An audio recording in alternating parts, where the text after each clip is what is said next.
This is a quick video on how you add the removable blusher to the mantilla veil.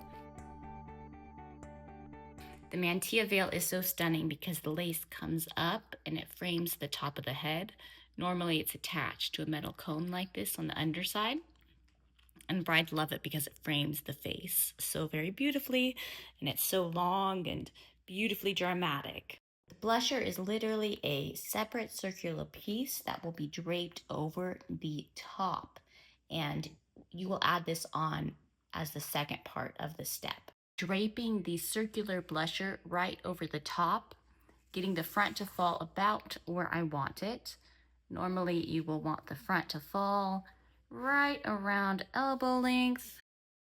You will then use the set of bustle pins with a beautiful pearl to pin the tool of the blusher onto the top part of the comb. This is how it looks when it's all pinned in place. It's really easy to flip the blusher up and over. I would love to share some free color samples and lace samples with you if you reach out to me in the link in the description below. Thank you.